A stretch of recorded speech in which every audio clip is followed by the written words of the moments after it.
Alô, alô, testando. Tá ouvindo a gente? Bom dia. Eu não tô te ouvindo, Marisa. É ela? É. Vai ficar no mudo aí o Zoom. Dá uma olhadinha. Normalmente ele já entra no mudo já. E agora, tá me escutando? Ah, beleza, agora te ouvi. E aí, tudo bem? Tudo jóia. Esse fone não entra no meu ouvido direito. Não é só o seu não, viu? Isso aqui é... Não, o meu é pior ainda. É aquele que tem um negocinho a mais.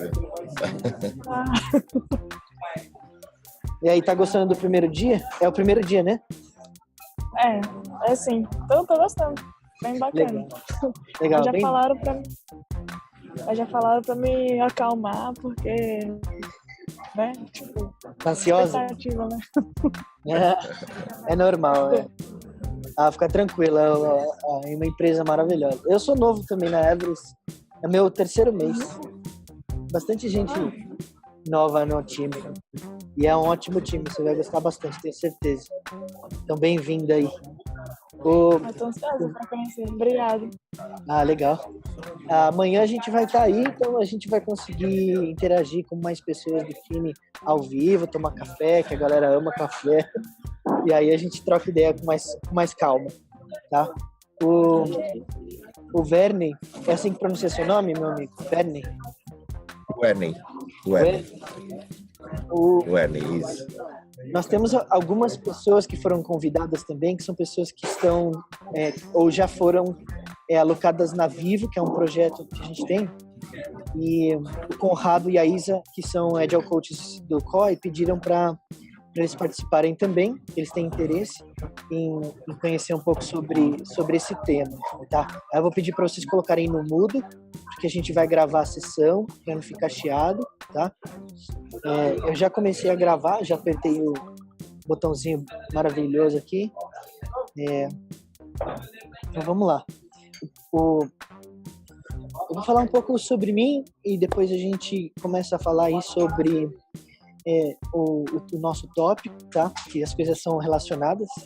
Então, meu nome é Bruno e eu cheguei a Everest em setembro. Eu comecei a me envolver com agilidade, aprender agilidade em 2015, final de 2014 para 2015. E logo em seguida, uns 2 anos depois, que por conta de todo o boom que se deu na indústria de tecnologia, eu acabei caindo no universo de coaching, tá? O propósito da nossa reunião, do nosso call, da nossa conversa, é entender de onde vem o papel, primeiro, qual que é o papel do Agile Coach, porque, querendo ou não, existem muitas interpretações, tá? E eu nem vou entrar no mérito de dizer qual interpretação é certa ou errada, até porque é um papel tão amplo, com tantas oportunidades aí, que fica mesmo difícil definir. Mas eu vou tentar definir de uma forma histórica, contextualizando a partir da origem dessa disciplina, tá? Que é bem ampla e é muito divertido, tá? Eu me encontrei nessa função, nesse papel, até porque eu amo coaching, então convergiu de uma forma muito natural para mim, tá? Um pouco mais sobre mim. Eu ando de skate há 17 anos. Eu vivo com a perna machucada. Faz um tempo que eu não ando, porque nessa transição eu trabalhei 8 anos para a IBM, e nessa transição estou num processo grande aí de readaptação, e muita coisa, quando a gente chega num cliente, quantidade de coisa de oportunidades, eu diria, são tantas que a gente acaba utilizando o fim de semana para construir os nossos insights que a gente tem no dia a dia. Mas eu ainda amo muito poder andar de skate de fim de semana. É uma libertação para mim. Tá muito divertido. Se eu pudesse, eu andava de skate todo dia. E o que mais? Eu também amo jogar videogame. Eu tenho até uma tatuagem do Zelda, que é o meu jogo favorito. Inclusive, já tô aí me programando para quando cair o 13º, eu vou comprar o novo Nintendo Switch. Que, o último jogo do Zelda que eles lançaram é um negócio surreal, assim. É absurdo. É arte, tá? Eu vejo, e acho que isso é uma coisa muito pouco discutida, e eu acho que pode ajudar vocês dois, independente de qual função vocês estiverem, mas enquanto vocês estiverem dentro de tecnologia, com pessoas que trabalham com programação, eu acho que isso é uma discussão saudável, tá? Eu vejo os programadores, os developers, né, que escrevem as linhas de código, eu vejo essas pessoas como artistas, tá? Então, os videogames são um exemplo muito mais óbvio desse tipo de arte. E se vocês olharem até mesmo os filmes da Pixar, vocês vão ver a complexidade que existe por trás da programação e a beleza do que eles fazem. Para mim é impressionante. Então eu os vejo como artistas. Por que eu acho importante a gente falar sobre isso? Porque artistas, de modo geral, eles pensam de outra forma. A gente consegue, eu consigo ver a diferença de comunicação ou de forma de ver a vida de um grafiteiro, de um pianista, de um pintor mesmo, de aquarela ou guache, para uma pessoa que é esportista, por exemplo, ou uma pessoa que é ator. Muita gente acha que ator é artista. Ator é intérprete. O ator, ele reproduz o que um artista fez. Artista cria do nada. Ele tem a habilidade de transformar coisas em algo através da sua própria habilidade de criar mesmo, de tirar insights da vida e transformar aquilo em algo que não existia. Isso que os artistas fazem. Atores, eles interpretam. Sim, é uma interpretação extremamente emocional, emotiva, mas é um outro entendimento do que é ser artista, tá? Então, eu acho muito interessante essa discussão, porque a gente olha para o resultado desses programadores e consegue olhar com outros olhos. E a forma como a gente se comunica com eles é muito importante para a função de um Agile Coach, tá? E, na verdade, eu acredito que essa seja não vou dizer habilidade, mas um entendimento, uma visão especialmente positiva para qualquer pessoa que trabalhe em times de desenvolvimento que não seja desenvolvedor. Então, digamos aí que um Scrum Master que não seja desenvolvedor pode se apropriar dessa visão para melhorar a sua comunicação com os developers. Ou um Product Owner, que também trabalha com os times, mas não tem o viés artístico, pode... O nome disso é empatia, tá, gente? O trabalho do Agile Coach demanda muita empatia constantemente. Então, eu puxei essa perninha da questão do fato de eu amar videogame. Eu adoro videogame, eu jogo direto. Inclusive, um dos próximos investimentos é numa TV melhor. Mas é isso aí. Essas são as duas coisas que eu gosto muito. Eu tenho 3 gatos. Gosto muito de animais. Queria ter um cachorrinho, mas não dá, né? 3 gatos já dá um trabalho absurdo. E os cachorrinhos têm dificuldade de ficar sozinhos, né? Por muito tempo. Então, eu não sei se seria saudável, por enquanto. Mas é isso. Um pouco sobre mim, tá? E agora o meu propósito. Para vocês saberem um pouco mais sobre mim. Por que eu abracei a causa da transformação ágil, tá? Eu sempre me vi muito satisfeito quando eu pude ajudar pessoas. Sempre me trouxe muita satisfação poder ajudar pessoas, tá? Especialmente no que dizia respeito a superar dificuldades. Quando eu tinha uns 26 anos, eu entendi que eu deveria ter estudado psicologia, na verdade. Eu acho extremamente interessante. Estudo isso por conta própria, porque hoje eu não teria tempo para fazer a faculdade, mas acho super interessante. E eu nunca consegui concluir, chegar à conclusão de que eu deveria ser gerente de pessoas, né? Eu sempre via um conflito muito grande de papel e de atuação dos gerentes, tá? Perdão. E eu pensava comigo, né? Eu quero ajudar pessoas, mas eu acredito que sendo gerente eu vou ficar muito travado. Isso vai limitar minhas possibilidades de ajudar pessoas. Então eu nunca consegui ir atrás e buscar desenvolver skills esperados de um gerente, tá? E também nunca me candidatei para nenhuma vaga na empresa que eu estava antes. Isso foi muito bom, porque eventualmente eu pude fazer sessões com um coach que me ajudaram a entender que não era esse o meu caminho de verdade. E foi nessa época que a gente já estava transformando para uma organização ágil. Estávamos nesse processo e eu estava estudando muito, aprendendo, conhecendo pessoas, praticando, etc. E eu descobri coaching profissional mesmo. Não sei se vocês já ouviram falar dessa profissão, tá? Ela está muito forte hoje no mundo, é muito forte nos Estados Unidos, bastante forte na Europa e começando a pegar força no Brasil. Tem um instituto de coaching no Brasil muito forte e eu me apaixonei por isso, fui estudar também e me apaixonei por isso e foi exatamente essa escolha, essa decisão que abriu muitas portas para mim. E eu passei a atuar como coach, muito antes de atuar como agile coach, eu passei a atuar como coach. E me trouxe muita satisfação profissional, porque com as técnicas de coaching eu pude ajudar pessoas a encontrar os seus próprios propósitos, a eliminar crenças que limitavam o progresso deles nas carreiras deles, tá? Eliminar tudo que travava o crescimento deles, seja profissional ou pessoal. Então é mesmo um papel para mim muito prazeroso e muito empático, assim, muito bonito, tá? Então eu me apaixonei fortemente por isso. Então o meu propósito, ele para coaching, para fins de coaching, meu propósito é ajudar pessoas a encontrar o seu próprio propósito. E a agilidade me trouxe um segundo cinto de utilidades. E eu acredito que... Deixa eu ficar na frente da luz aqui. Eu acredito que a agilidade ela é uma oportunidade muito grande de a gente eliminar um problema muito grave que existe hoje nas organizações. Tá?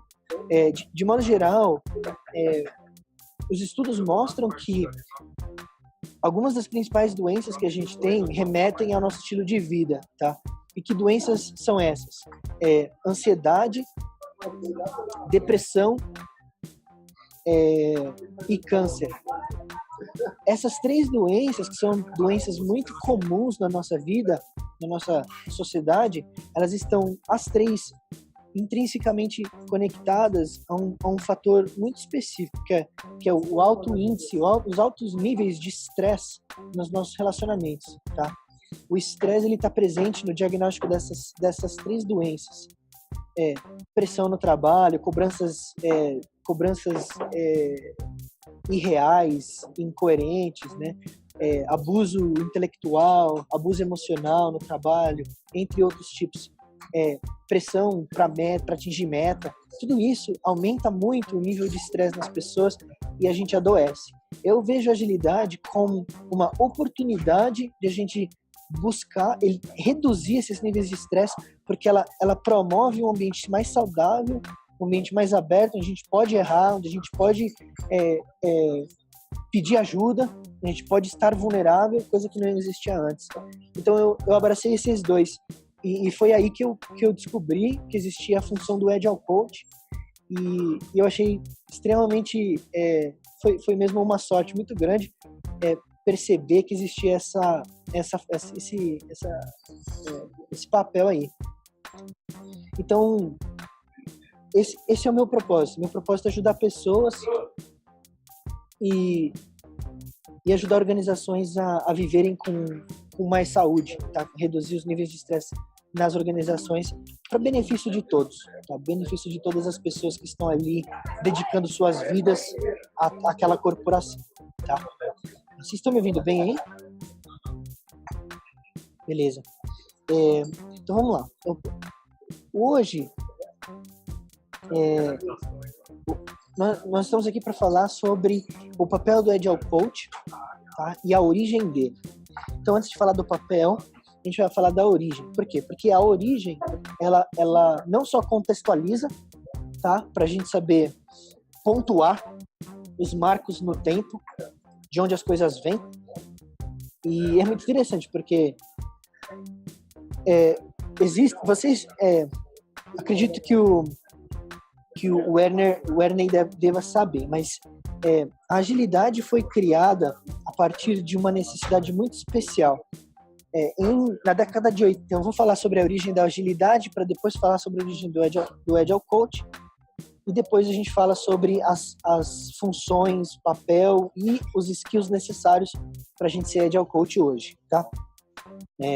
Então a agilidade surgiu em 2001, na verdade tem um documento que foi escrito em 2001, que eu acredito que a Diana já deve ter até apresentado para você, Marissa, que é o Manifesto Ágil, o Agile Manifesto. Na verdade, o nome em inglês é Agile Manifesto for Agile Software Development.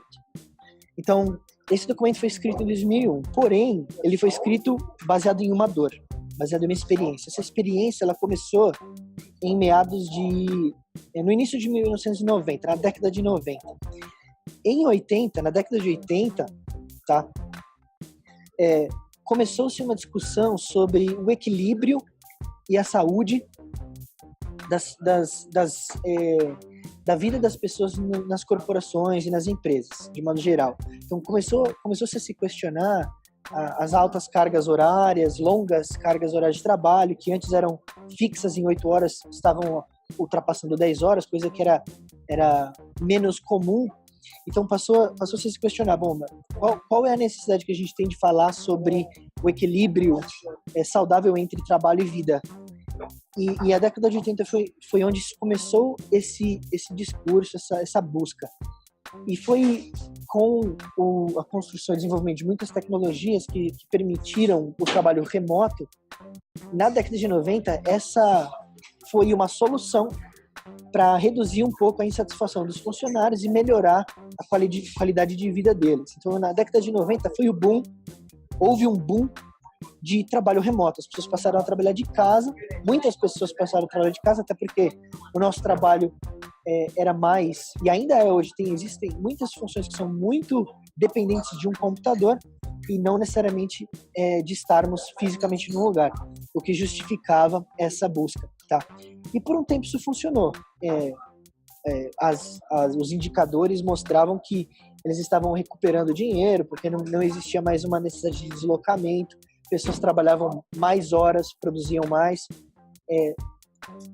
e esses indicadores foram utilizados. O que aconteceu com essa mudança, tá? No final da década de 90, especificamente na área de desenvolvimento de software, o efeito dessa mudança foi muito sentido na qualidade, tá? E na criatividade dos produtos que estavam sendo criados. Então, o software que estava sendo criado na década de 90 caiu muito a inovação ali, né? Aquele apelo por coisas que fizessem alguma mudança ou que trouxessem uma transformação na experiência das pessoas. E isso começou a incomodar algumas pessoas, tá, nos Estados Unidos, alguns desenvolvedores, e já na década de 90 algumas disciplinas foram criadas, tá? Sendo o Scrum começou a ser criado, acho que em 98, ele começou a ser praticado informalmente, e XP também começou, se eu não me engano, em 99, por aí, talvez um pouco antes. Mas foi nessa época que os desenvolvedores passaram a buscar formas novas de desenvolver software, formas que trouxessem mais oportunidade de inovação. Foi dessa experiência, dessa busca, que em 2001, muitos desses desenvolvedores que estavam nessas frentes se reuniram para justamente discutir essa necessidade, tá? E nessa conversa, nesse diálogo, eles trouxeram à tona a ideia do manifesto, que é um documento basicamente que manifesta uma busca, manifesta uma necessidade. Esse manifesto ele consiste de 4 pilares, que a gente chama de 4 valores, tá? Esses 4 valores, eles mudam a perspectiva um pouco de o que eles acreditavam que era mais valioso se pensar na hora de desenvolver um software, que é diretamente de encontro com as práticas da época, tá? Então, eles passaram a valorizar mais a colaboração com o cliente, tá? Do que contrato, do que seguir cláusula de contrato, que é uma coisa que trava muito a inovação. Lembra? Eles são artistas. Então, se a gente tem uma realidade engessada, isso mata aquele estímulo criativo, mata o espírito do artista. Eles passaram a valorizar mais resposta a uma mudança, então a gente conseguir transformar aquilo que a gente está criando com mais rapidez do que seguir um plano pré-determinado. Então a gente vai entregar um software desse tamanho em 2 anos.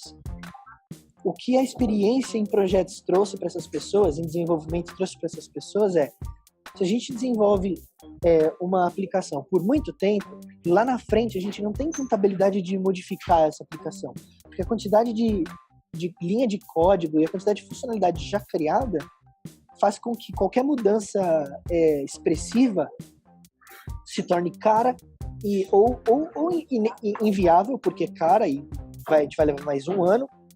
Eu não vou dizer improdutiva, mas ineficiente talvez seja a palavra, tá?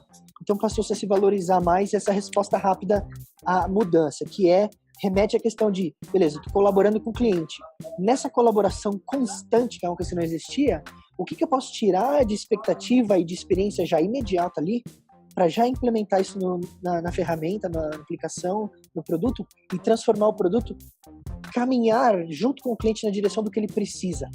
É um negócio muito interessante. A gente entende muito o valor daí da experiência do cliente. Passou-se também a valorizar indivíduos e interações mais do que processos e ferramentas. O que também é muito interessante. A gente fica, às vezes, muito travado numa burocracia de ferramenta que não deixa a gente evoluir, quando, na verdade, quem vai ajudar a gente a transformar aquele processo são as pessoas. Então, a gente acaba dando mais valor para uma ferramenta que não faz muito sentido na nossa busca hoje em dia, né? E eu acho que não fazia sentido antes também. Então, é uma visão muito mais humana, muito mais inclusiva do que antes, tá? E o último valor que foi incorporado nesse documento é o software funcionando. Então, antes a gente levava aí 1 ano para ter uma versão do software para testar. E aí, nesse teste, o cliente olhava e falava, muitas vezes já falava, mas não gostei disso, não gostei disso, não gostei disso. Nessa, a gente já não conseguia mais voltar atrás. Muitas das situações que eram identificadas ali, que o cliente não gostava, não podia mais ser mudada, porque não, fisicamente ali, né, estruturalmente, na arquitetura da solução, não tinha mais como a gente mudar, porque impactava todas as outras funcionalidades. Então a gente passou a olhar para o software funcionando, que é a busca constante por a gente entregar partes menores do software, que é o que a gente entende hoje como entrega incremental, tá? Então esses são os valores do manifesto. Então, beleza, contextualizando a segunda parte. Foi aí, esse grupo de pessoas, ele consistia basicamente de homens, tá? Até porque na história da tecnologia, por muitas questões históricas, né, questões culturais, a mulher levou muito mais tempo para entrar no mercado de trabalho, houve muito muita estereotipação do que a mulher gosta ou deixa de gostar, como a mulher não gosta de tecnologia. A gente sabe hoje que isso daí é a maior besteira. Então, infelizmente, levou mais tempo para a mulher entrar no mercado tecnológico, nas empresas de tecnologia. Então, nessa época, querendo ou não, tinha muito mais homens na função e esse grupo era basicamente de homens. é aí que eu gosto muito desse ponto, que o toque feminino, ele é um toque impressionantemente relevante, porque foi justamente uma mulher, foi uma das poucas mulheres que influenciaram no manifesto, tá? Foi uma mulher que trouxe o conceito de Agile Coaching para nossa realidade. O nome dela é Lisa Adkins. A Lisa, ela atuava em tecnologia, tá? E ela foi pioneira ela ajudou não só na difusão e na propagação do manifesto, tá? Vivendo os valores, mas ela também treinou muitas squads, muitos times em Scrum. A Scrum veio em 2004, se não me engano, 2003, eu acho. O da data do Scrum Guide, que é a formalização da metodologia Scrum, eu não tenho de cabeça. Mas a Alissa foi pioneira na utilização de um conceito muito específico, tá? De um conhecimento muito específico com esses times. Então, eventualmente, nessas missões que ela tinha de transformação organizacional e de implementação de agilidade, lá atrás, na década de 2000, ela se viu em muitas barreiras, com muitos momentos em que ela não conseguia mais progredir com as equipes. Depois de um tempo e de estar frustrada com essa inabilidade de progredir, por ela já ser coaching, que é coach profissional no caso, né, ela já tinha as habilidades de uma coach, ela já utilizava técnicas de coaching com clientes, ela naturalmente, eventualmente, passou a utilizar essas técnicas com os times como uma forma realmente de tentar superar essas barreiras. E foi aí que aconteceu a mágica. Ela conseguiu progressos muito interessantes e progressos muito relevantes a partir do momento em que ela utilizou as técnicas de coaching. Tá? E ela, então, depois dessa experiência, depois de anos utilizando essa técnica, ela escreveu um livro que chama Coaching Agile Teams, ou Coaching Times Ágeis, né? Que até hoje está aí fortíssimo, é super, super respeitado, inclusive pelos criadores, escritores, autores do manifesto, é super respeitada no universo, na comunidade da agilidade no mundo, né? Então, a experiência dela trouxe pra gente o quê? A combinação do conhecimento da agilidade, tá? Para ser conhecimento prático, conhecimento teórico e técnico da agilidade, o cinto de utilidades da agilidade e as habilidades de coach. Por isso que criou-se, então, a partir dessa jornada dela, o conceito de Agile Coach, que é a união dessas duas habilidades. Tá? Porém, ela não parou aí, não. Ela não parou aí. Ela traz para o que a gente chama de cinto de utilidades. Isso é muito comum, né, na comunidade. O pessoal fala muito isso, cinto de utilidades. A gente tem tanta coisa para aprender que a gente tem que escolher quais são as habilidades que a gente tem mais afinidade, tá? Senão a gente acaba se perdendo aí. É muita informação, muita disciplina, e se a gente não for honesto com o que a gente é bom, com o que a gente gosta de fazer, a gente acaba se perdendo nesse mar de conhecimento. Então, esse cinto de utilidade, ela passou a chamar no livro dela de o framework de competências do Agile Coach, que eu vou mostrar para vocês agora, tá? Eu vou compartilhar a tela, desktop, eu vou mostrar o framework. Esse framework, esse é o livro dela, tá? Se vocês tiverem interesse, esse aqui é o livro da Lisa, onde ela descreve a experiência dela, as ferramentas e as técnicas que ela usou, as dificuldades que ela viveu. E muitas das histórias que ela conta ajuda muito a gente no dia a dia, porque o comportamento humano ele é baseado em padrões, tá? E esses padrões eles se repetem independente da cultura. Então, esse aqui é o framework do Agile Coach, das competências do Agile Coach.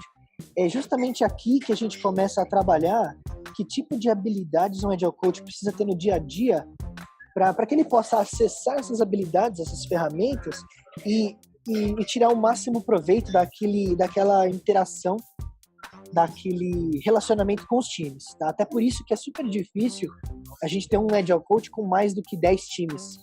porque a gente precisa realmente desenvolver uma intimidade com os times, um relacionamento tribal para que eles olhem para a gente como parte daquele time e entendam e acreditem de verdade que a gente está aí para ajudar. Então vamos lá. Vamos começar da base. A base aqui, esses 3 polos, a ideia é que a gente se desenvolva em um deles. Tá? Essas maestrias, técnica de negócios ou de transformação, é onde eu entrei com a questão de a gente se conhecer, a gente entender onde está as nossas forças, onde a gente é melhor. Então, tem muitas pessoas que se desenvolveram nessa função, nesse papel de carreira mesmo de Agile Coach, vindo de uma experiência técnica. Então, obviamente que a base do conhecimento vai ser muito mais técnico.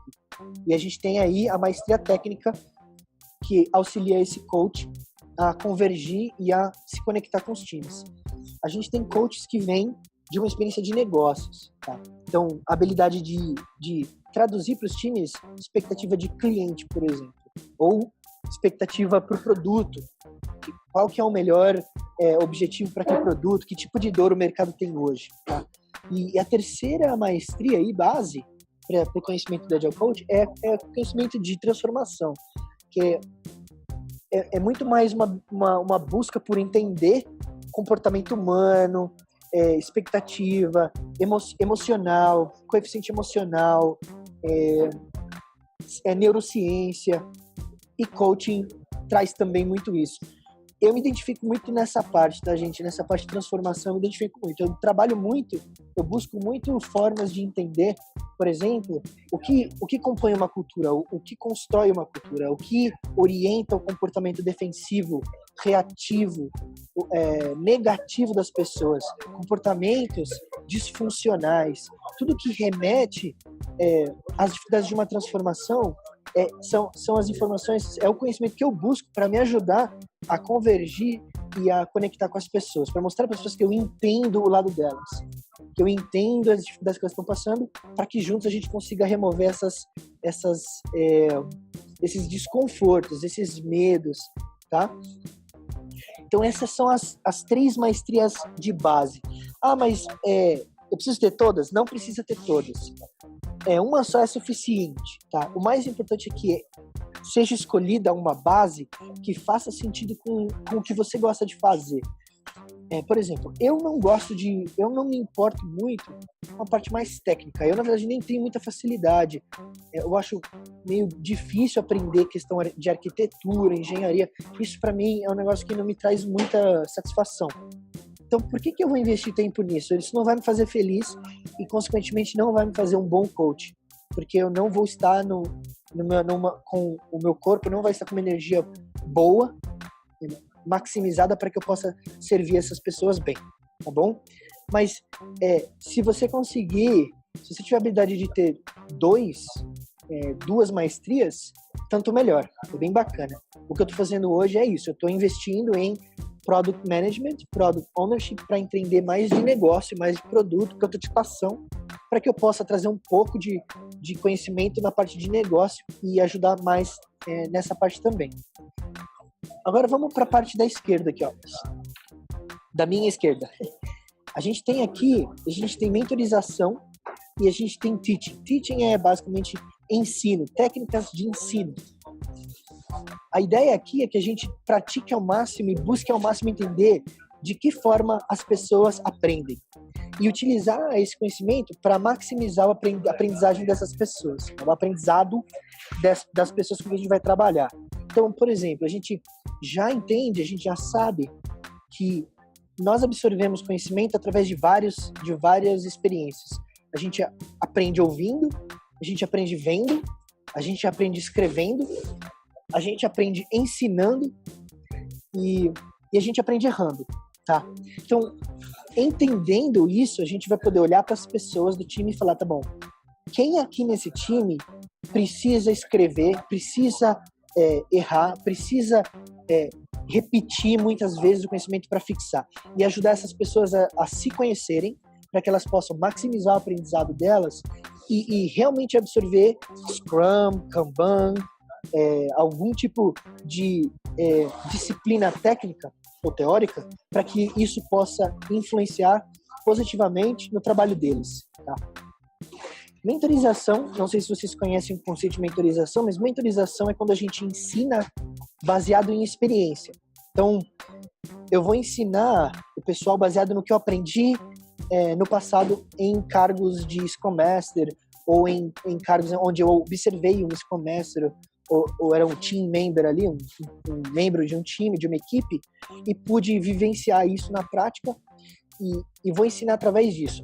É uma pessoa que esteja buscando, por exemplo, isso que a gente está fazendo aqui agora é um tipo de mentoring. Eu estou mostrando para vocês, estou passando para vocês o meu conhecimento de Agile Coach baseado na minha experiência, tá? Então isso também ajuda bastante o Agile Coach no dia a dia, porque as pessoas pedem isso. Especialmente depois de um tempo, quando a gente cria relacionamento, as pessoas passam a olhar para a gente como uma fonte de informação ou conhecimento. Então elas vêm muito para a gente falar, eu não estou entendendo história de usuário, ou não estou entendendo definição de requerimento, ou definição de pronto, definição de acabado, que são conceitos específicos lá de Scrum e XP. Eu queria entender mais sobre limite de trabalho em progresso, ou Value Stream Mapping. Qualquer coisa que eu já tenha feito e possa ensinar, eu estou ali para isso, tá? E leva tempo, por isso que é muito difícil atingir a maior parte disso aqui. Leva-se muito tempo para a gente ter oportunidades de praticar isso aí, viver bastante para poder um dia repassar o conhecimento. Facilitação. Do outro lado, agora a gente tem facilitação. Facilitação é muito legal, é super divertido, super dinâmico, mas não é para qualquer um. Facilitação é você em evidência. Facilitação é você conseguir lidar com ambientes disruptivos, ambientes disfuncionais e ambientes críticos. As pessoas, elas te julgam o tempo inteiro. A cada 5 minutos a gente é avaliado e analisado em um processo de facilitação. Tá? Então, facilitar reuniões é uma coisa, facilitar workshops é outra. Facilitação de workshop leva tempo, leva muita cabeçada na parede, muita preparação antecipada. A gente precisa aprender quais são as nossas forças, no que a gente é bom e utilizar os materiais que a gente acredita que são eficientes. Então, facilitação também é um processo de entendimento do outro. Como o outro aprende? O que eu posso fazer para viabilizar o conhecimento dessas pessoas? Que tipo de atividades e dinâmicas e exercícios, ferramentas, gestão visual eu posso trazer para a sala e garantir que funcione para que essas pessoas tirem o máximo de proveito dessa experiência. Facilitação é um negócio vasto e extremamente poderoso, porque, de novo, a gente aprende muito observando o ser humano em troca. A gente aprende muito comportamento humano em sociedade, que é basicamente o conceito da antropologia, é o estudo do homem em grupos, em sociedade. O homem, no caso, o Homo sapiens, tá? O ser humano, ele se comporta de uma forma quando ele está sozinho ou quando ele está em um relacionamento com menos pessoas. Quando está num grupo maior, o comportamento tende a mudar, porque a expectativa, o risco, a exposição é bem maior. Então, a observação do indivíduo isolado e a observação desse indivíduo em grupo é extremamente importante. E facilitação é isso, não é só você ensinar, passar conhecimento, aprender, garantir que todos estejam trocando e participando e felizes, mas também é você observar pessoas, tirar insights, colher e coletar comportamentos que possam ser críticos em um ambiente de time, para que você possa, como Agile Coach, atuar num coaching individual para que essa pessoa possa superar uma dificuldade que ela tem com outra pessoa. Tá? Que competição entre pessoas ou desentendimentos é super natural ter. Tá? Super difícil a gente concordar com tudo que a outra pessoa fala. Então, facilitação é um negócio super divertido, mas não é para qualquer pessoa. Eu amo fazer isso. Eu fiz isso por 2 anos na IBM, direto, e eu acho, assim, na empresa que eu trabalhava antes, né? Eu acho a coisa mais fantástica, é uma das experiências mais fantásticas para aprendizagem. É muito mais eficiente na minha experiência do que universidade, por exemplo, né? Uma pessoa falando e a gente anotando. O que a universidade faz é mentorização. Só que é pior, porque a mentorização é uma pessoa com você e aí você tem a atenção total dela. O que as faculdades e universidades fazem é mentorização para 40, 50 pessoas. Desculpa aí, Marisa, deu uma leve fechada no Zoom, porque tem um limite de 40 minutos na versão gratuita e eu esqueci. Mas tá tudo certo. Então, se puderem colocar no mudo aí pra gente pegar o áudio bem, a gente já encerra. Faltam só mais 2 partes. Então, ó, a gente tá falando de facilitação. Facilitação é muito disso que eu comentei com vocês.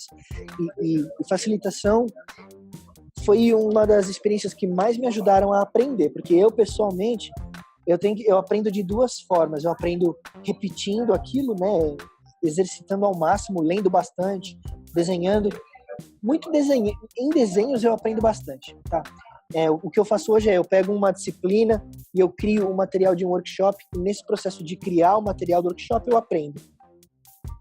Mas eu aprendi muito mais em facilitação. Na hora que eu tinha que repassar o conhecimento, era uma hora que eu estava numa zona de desconforto total, e ali eu aprendi muito, tá?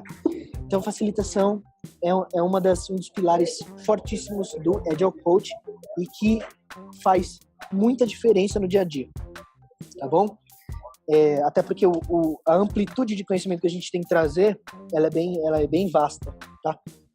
Pode vir a ser bem vasta. A gente vai chegar lá. Aí a gente tem aqui o ponto de coaching profissional, que é o que a gente comentou um pouco no começo, que é a minha paixão. Coaching profissional são várias técnicas. E muitos coaches que são bem-sucedidos nessa ação, nesse papel, nessa carreira, acabam por até criar seus próprios formatos, suas próprias ferramentas. É muito interessante. Eu aprendi 5 ferramentas nos cursos que eu fiz, e tem mais 2 que eu estou estudando. Uma delas chama NPL, que é Neural Processing Language, e tem Chinese Face Reading. NPL é a leitura dos olhos e de algumas reações físicas que a gente tem no rosto, mais especificamente nos olhos, que remetem a certas mensagens que a gente está dando. Então, dependendo de onde a gente olha, a gente sabe que tipo de memória ou que tipo de processamento o cérebro está fazendo. Então, a gente consegue definir se aquilo que a pessoa está falando é uma memória de curto, médio ou longo prazo, e se ela está certa ou incerta sobre o que ela está falando, se ela está insegura e tal. É muito interessante. E Chinese Face Reading é a habilidade de ler essas estrias do rosto aqui, tá? É muito interessante. Essas estrias, elas remetem... É difícil acreditar, mas quando a gente vê a atuação dos coaches, eles conseguem identificar exatamente de onde vem o trauma que criou essa linha, e eles, através da conversa, através das técnicas de busca, de reflexão, as pessoas acessam essa dor, acessam essa experiência, colocam essa experiência para fora, falam sobre a experiência, se recuperam dela e a linha some. Tem pessoas que eles pegam moradores de rua nos testes e eles tiram a foto das linhas depois de 6 meses de tratamento, de sessão, as linhas somem, porque as linhas estão diretamente relacionadas a experiências traumáticas da nossa vida. Então, são técnicas assim, são técnicas que permitem que a gente entenda que tipo de comunicação, seja ela verbal ou não verbal, aquele cliente está trazendo, aquela pessoa está trazendo, tá? Então, outras técnicas de coaching que existem, tem Powerful Questions, a gente traduz como perguntas assertivas, tá? Então, essa é a principal, ela nunca vai embora, você sempre vai usar, não dá para você fazer coaching sem falar. É através dessas perguntas que a gente consegue mapear e desconstruir a experiência de cada pessoa. É fantástica a reação das pessoas quando a gente consegue fazer uma pergunta tão relevante e tão crítica que a pessoa não consegue nem responder, ela começa a rir, porque ela já sabe a resposta, mas ela não consegue falar, e aí depois que ela põe para fora, você vê o corpo da pessoa relaxando, e a partir desse momento a gente conecta e a pessoa consegue superar aquela dificuldade. Essas perguntas são brilhantes. Quem criou isso é brilhante, genial. Eu até acho que isso está muito ligado ao experimento da psicologia, da psicoterapia, psicanálise, todo o estudo da mente humana que ajudou a gente a descobrir isso aí. Outras ferramentas, a gente tem 2 ferramentas que eu chamo de mapa mental. Então, uma delas é o GROW, modelo GROW, que são 4 etapas que orientam a conversa, que dão um início, meio e fim para uma conversa, para que a gente tenha um objetivo, uma exploração do problema, identificação de quais são as oportunidades de melhoria ali, né, de crescimento, e depois um comprometimento para a gente gerar ações para serem tomadas para que aquela pessoa possa evoluir. É um mapa mental que orienta a qualidade da conversa. A gente tem uma outra ferramenta que é mapa mental, que é muito parecida, que chama ARCA. A ARCA ajuda a gente a levar a conversa do início ao fim. A gente começa a conversa com o entendimento de que o cliente não tem visibilidade de qual é o problema, tá? E a gente vai trabalhar com ele para que a gente consiga sair do ponto de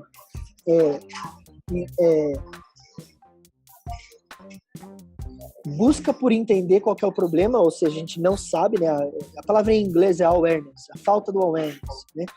Do entendimento de onde está, clareza de qual é o problema, para a gente conseguir traçar todo um processo, entender qual que é o problema, para que o cliente saia da sessão, a pessoa saia dessa sessão com clareza de qual é o problema e com responsabilidade para mudar. E é a pessoa que define o que vai ser feito, quando vai ser feito e por que vai ser feito. A escolha é da pessoa mudar. Por isso que é muito forte. É de dentro. É uma vontade da pessoa de mudar. Não é a gente que vai dizer o que fazer. Eu não vou chegar para uma pessoa e falar, eu acho que você deveria estudar Scrum. Não, é a pessoa que vai chegar a essa conclusão sozinha. E como é ela que chegou à conclusão, é muito maior a probabilidade dela convergir na busca do conhecimento. Então, esse é um exemplo, tá? E tem mais 2 ferramentas que eu conheço, que eu utilizo no dia a dia. Uma delas é o espelhamento, a gente chama de espelhamento. Então, conforme o cliente se mexe, a gente se mexe de uma forma parecida. Se ele cruza o braço, a gente tenta cruzar um pouco o braço. A ideia é que, inconscientemente, o cliente, a pessoa, sente que você está engajado e está prestando atenção nela. E isso gera empatia, isso gera construção de relacionamento. A outra técnica é conhecida como global listening, ou audição, eu nunca traduzi isso, audição global ou audição universal. É a habilidade de a gente conseguir ouvir essas pessoas com tanto foco que a gente consegue extrair do que ela está falando coisas que estão escondidas. Não é necessariamente no que a pessoa está falando que está a parte importante para a gente trabalhar. Pode estar ali na underlining, escondido, de certa forma. Tá? Essa é a ideia. Então, são ferramentas fortíssimas que ajudam as pessoas a superar dificuldades. E foram essas técnicas que a Lisa utilizou no dia a dia com os times, utilizando perguntas, para que o time chegasse à conclusão do que eles precisam e o time definisse o que deveria ser feito. E ela conseguiu uma conversão maior de mudança. Tá? Então faz todo sentido. A última parte, o último pilar para encerrar a parte do framework de competências da Agile Coach é a questão do conhecimento prático, tá? Vivência em timizagens. E não só a agilidade, não só técnicas de agilidade e conhecimento de agilidade, mas também de Lean.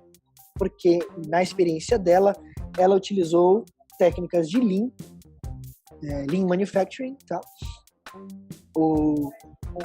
São técnicas de identificação de desperdício e eliminação desse desperdício. Tem várias técnicas. E ela utilizou isso também. Então, ela colocou isso como conhecimento prático, tá? Então, aí dentro dessa parte, ela é grandona porque ela é muito grande, é muito extensa. Então, a gente tem Scrum, a gente tem Kanban, XP, a gente tem todas essas práticas de Lean que eu falei, Value Stream Mapping, 5 Whys, 8 Wastes, Fishbone, tem muita coisa que pode ser utilizada para identificação do problema e eliminação desse problema. O conhecimento prático da agilidade como um todo entra aí. Tudo que a gente vive em agilidade entra aí, tá? Então, tem outros conceitos que são muito utilizados, como Systems Thinking, tem a Lady Little, que foi utilizada para desenvolver o sistema puxado de Kanban. Que mais que eu poderia compartilhar aí?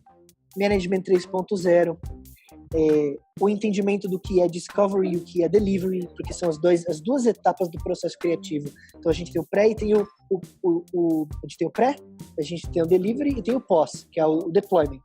Então o entendimento de que tipo de técnica encaixa onde. Então em delivery a gente tem Scrum, Kanban, XP, entre outros.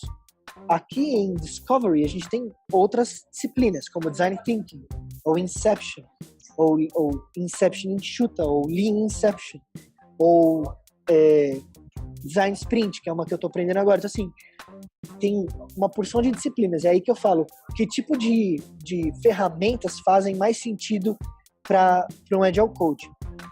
Como é muita coisa, a gente acaba tendo menos especialidade em todas elas. Então, a gente não vai ter um Agile Coach que vai ser especialista em todas essas que eu falei. Então, cada Agile Coach vai buscar aquilo que faz mais sentido com o que ele acredita e com o que ele gostaria de atuar. Mas um entendimento generalista de todas elas é importante, tá? Por isso que o trabalho também do Agile Coach é de eterno aprendiz. Ele sempre tem que se reciclar, até porque todas essas disciplinas evoluem. O próprio Scrum Guide, ele foi não reescrito, mas ele foi atualizado no final do ano passado. Então, 5 mudanças, 5 itens foram modificados. Então, o Agile Coach, ele é um eterno aprendiz, ele tem que se reciclar o tempo inteiro, e esse cinto de utilidades de Agile Lean aí, como practitioner, ele tem que estar sempre sendo vivido no dia a dia. Então, é um papel extremamente desafiador, não existe uma rotina, e a gente tem a habilidade e a oportunidade de trabalhar com os times e com os executivos, com os líderes, diretores, time de negócios, time de vendas, porque tudo isso se comunica e se conecta dentro da transformação de agilidade, tá? Então era isso que eu tinha como parte contextual e processual do que forma e de onde vem a experiência do Agile Coach.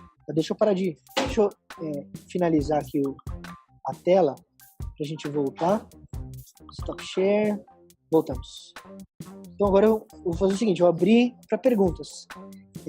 Se qualquer pergunta mesmo que vocês tiverem, mais uma vez, essa é uma atividade fantástica, sim, muito desafiadora, porque, de novo, a gente está sempre em evidência, mas muito, muito legal. Não existe zona de conforto para um Agile Coach. Não deveria existir, tá? Não deveria existir. Vamos lá, perguntas. Vou colocar o meu no mudo também para me... E quem quiser mandar pelo chat, pode mandar. Eu já vi aqui que tem uma pergunta do Erwin. Vamos lá, você aplica Facilitating individualmente? Facilitação individual acaba sendo difícil, porque facilitação, ela parte do princípio de que a gente está ali tentando colocar pessoas para trabalharem juntas. Então, é muito... o papel do facilitador é garantir que as pessoas colaborem e aprendam nesse processo colaborativo, tá? Individualmente faz mais sentido você utilizar mentorização, algumas técnicas de educação ali e coaching, obviamente. É muito mais eficiente, tá? Inclusive, a parte de coaching é tido como uma das melhores técnicas para aprendizagem, tá? Individual. Tenho mais linhas que o PMBOK. Como assim?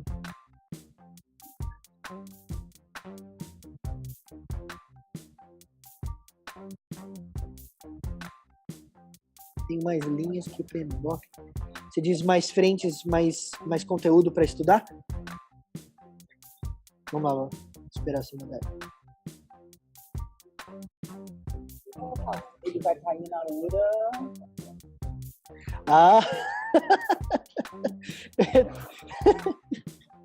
Boa, muito engraçado. Não sei se os meninos entenderam, mas o PMBOK é um livro extenso e Nosso amigo tem bastante linha de experiência. Isso aí, meu amigo. Muito bom. Tá, um exemplo prático que eu tenha sentido que evoluiu. Aqui eu acabei de chegar, então aqui eu não tenho, mas no cliente anterior, tá? Para não cair na linha da fragilidade ética, eu prefiro não mencionar o cliente. Foi muito legal ver que, assim, em pouco tempo, em um mês, tá? Eu fiquei um mês em um time, depois fiquei mais 2 semanas e meia em outro time de outra área. Então, nesse primeiro time que eu fiquei um mês, deu para ver que o que mais importou naquele processo nem foi o meu conhecimento teórico, prático, de conceitos ágeis, como, por exemplo, Scrum, que é uma coisa que eles usavam lá, ou SAFe, que é uma coisa que eles usam lá. SAFe é uma disciplina de Agile escalado. Escalado é quando a gente tem uma agilidade que pegue aí uma organização no âmbito macro. Então, nem foi muito meu conhecimento teórico prático, foi a minha disposição em ouvi-los, em ouvir as dores, as dificuldades e buscar ajudar eles. Essa é a ferramenta do coach mais valiosa, Global Listening, para mim. Porque se a gente não ouve, como a gente vai conseguir ajudar? É a primeira ferramenta mais importante. Se a gente não ouve, como que a gente vai conseguir criar uma pergunta assertiva, relevante? Para mim, a parte mais importante no início do trabalho do Agile Coach e durante todo o seu processo é conseguir desenvolver a habilidade e o desejo real de ouvir as pessoas. Assim, e é isso que converge. É nessa que a gente consegue mostrar que a gente não tá ali para julgar ninguém, não tá ali para avaliar o trabalho deles, a gente tá ali para ouvir as experiências e trazer a nossa e agregar com a deles para que a gente possa crescer juntos. E nesse processo de ouvi-los, é o primeiro passo que eu consegui dar na direção de convergir, criar a sinergia e construir o conhecimento. Tá? Foi isso. E a evolução é clara. As pessoas demonstram mais interesse em participar das cerimônias, elas demonstram mais interesse em compartilhar dor uns com os outros, em fazer os testes de maturidade, tá? As avaliações de maturidade de evolução da agilidade. Tudo que para eles é difícil, quando a gente mostra que a gente está ali para eliminar e ajudar o que é difícil, a gente consegue fazer isso ouvindo eles. E de novo, é conta-gotas, não é da noite pro dia, mas funciona. Lá a gente conseguiu em um mês. Oi, Vivian, manda bala. Qual que é a sua pergunta? Se quiser abrir aí para compartilhar no áudio, fica à vontade.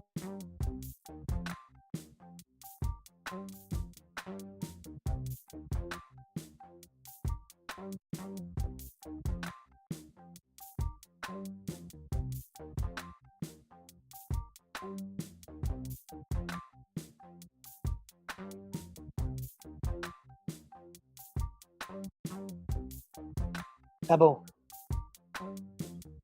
Tem pressa não, fica tranquilo. Acho que agora abriu. Tenta aí. Fala um oi aí. Não, ainda não estamos te ouvindo. Ainda não.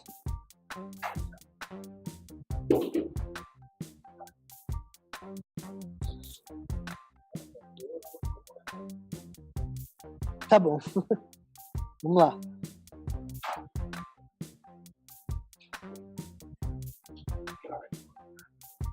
Legal, treinamentos.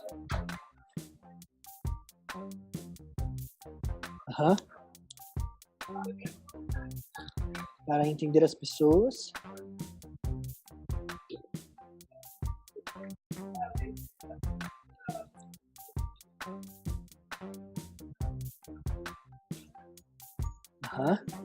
Sim, técnicas maravilhosas.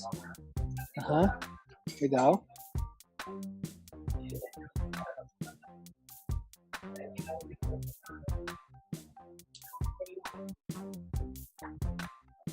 Quer saber mais técnicas?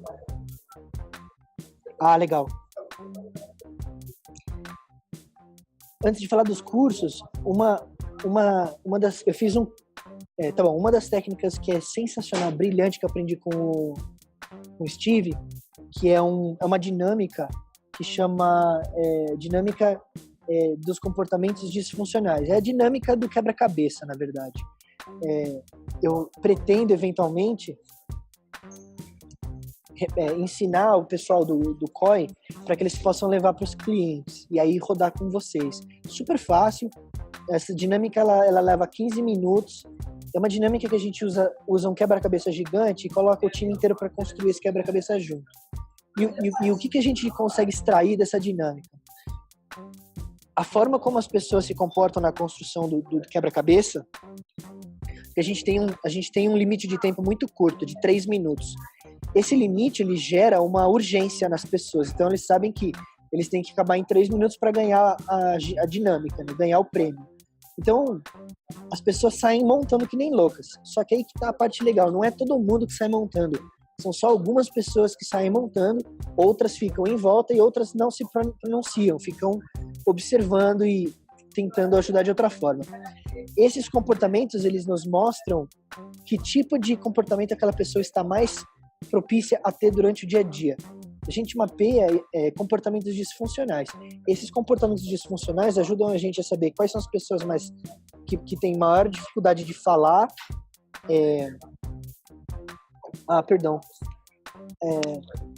Você ouviu alguma coisa com relação à dinâmica do quebra-cabeça? Ah, beleza. Então, quando a gente entende esses comportamentos disfuncionais, a gente consegue atuar, porque assim, tem pessoas que são introvertidas, elas não têm tanta facilidade em falar em público, e outras são mais extrovertidas, um pouco mais agressivas na comunicação e na ação. A dificuldade aqui é que quando a gente tem uma pessoa com um comportamento disfuncional muito dominante, ela pode esconder a atuação das outras pessoas que são mais introvertidas. E o papel do facilitador, tanto em workshop quanto no dia a dia, é entender quem é quem, para que a gente possa garantir que a pessoa que fala demais consiga entender que ela está falando demais, para ela dar uma melhorada na quantidade e focar mais em qualidade, e ao mesmo tempo saber quem não se comunica e quem não participa, para que a gente traga essa pessoa para que ela se sinta parte da tomada de decisão, para que ela se sinta parte do time.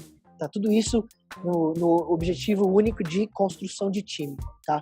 Essa é uma técnica inicial que eu procuro usar sempre no início para conhecer as pessoas. Tá? Os cursos que eu fiz 2 cursos, só que os 2 foram internos na empresa que eu trabalhava.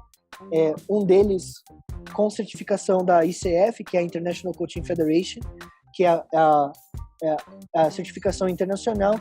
Eu recomendaria para vocês essa, a ICF, International Coaching Federation. E tem a IBC, que é do Brasil. É para coaching, isso, é para coaching. Para as técnicas de leitura de pessoas que você mencionou, são não apenas para Agile Coaching, coaching de pessoas. Lembra que, assim, Agile Coaching, o coaching dessa palavra Agile Coaching é coaching profissional, é isso. É a utilização de técnicas de coaching, mas para times ágeis. Isso é um conceito muito pouco difundido e às vezes até mesmo pouco compreendido na nossa comunidade, tá? Agile Coach parte do princípio que aquela pessoa ela tem conhecimentos de coaching e conhecimentos de agilidade. Então, os cursos essas técnicas que ajudam a gente a entender as pessoas e a ajudar as pessoas a partir do sentimento que elas estão tendo, é diretamente ligado a coaching profissional mesmo, tá? Para coaching. E foram em cursos de coaching que eu aprendi. Extremamente positivo, tá, gente? Lembrando, eu posso ser coach, por exemplo, de uma pessoa que quer ser tenista. Eu não preciso ser tenista. Jerônimo Telm, não conheço. É um coach fera? Vou até pesquisar. Fiquei curioso já. Vou colocar aqui no browser. É um guru de coaching. Ah, legal. Show. Vou atrás dele. Massa. Eu recomendo. Eu acho extremamente divertido trabalhar com isso, extremamente desafiador e extremamente satisfatório. Beleza, show. Maravilha, Vivi. Se quiser conversar sobre coaching comigo em um outro momento, me avisa. A gente marca, tá? Inclusive, para funcionários da Everest, tá? Eu sou coach nas minhas horas vagas. Para funcionários Everest, eu faço sessões de coaching, todo o processo de coaching de 10 sessões pro bono, tá? Então não tem custo nenhum. Se qualquer um de vocês tiver um dia interesse em fazer coaching, eu estou à disposição, só me procurar. A gente marca na Everest mesmo, tá? Só me procurar, estou à disposição. E eu tenho feito coaching com algumas pessoas. Eu tenho disponibilidade de quarta-feira e de fim de semana, tá? De segunda, terça, quinta e sexta eu não posso. E eu tenho me encontrado com uma dessas pessoas no Starbucks ali perto, que fica no Rocha Verá, tá? Então, só me procurar aí, em um momento oportuno, a gente combina data, horário, tá? E a gente pode trabalhar isso se vocês quiserem. Estou à disposição. Bom, mais alguma pergunta vocês têm com relação ao papel do Agile Coach, as habilidades? Imagina, gente, estou à disposição. Isso é um prazer. Legal, tá? A gente gravou a primeira parte, tá, Vivian? Então eu vou mandar para vocês depois os vídeos. Vou colocar no iCloud lá, na nossa cloud do Box da Everest. E quem não for da Everest, daí o pessoal, não sei se vocês duas são da Everest, mas eventualmente o Conrado vai compartilhar com o resto do pessoal da Vivo também. Legal. Eu acho que é todo mundo da Everest, sim. Mas a gente gravou a primeira e aí tá gravando essa também, a gente junta. Eu edito, coloco as duas juntas e mando para vocês, tá bom? É isso aí, gente. Vamos lá que acho que já tá na hora do almoço. Qualquer dúvida que surja depois, me procurem pessoal. Eu vou colocar aqui no chat o meu número, tá? É 019. Aí vocês marcam, vocês podem me chamar no WhatsApp. 980-000. E meu e-mail Everest é o brunolopes.melo@everest.com. Às quartas-feiras eu estou na Everest, tá? Porque a gente tem os encontros do COI. Então, se vocês quiserem, algum dia a gente pode se encontrar lá também. Por enquanto, essa é a minha rotina. Só me procurar aí, ou no WhatsApp, ou no e-mail da Everest. E a gente também trabalha no Slack hoje em dia. Então, quem estiver usando Slack, também me acha no Slack lá nos grupos da Everest. Tá bom? Isso aí. Para Marissa, mais uma vez, bem-vinda. A gente está bem feliz aí com seus chegados, vai ajudar bastante a gente. E a gente se vê amanhã. E boa sorte. Tamo junto. Obrigado, pessoal. Bom trabalho para vocês aí. Alô? De nada.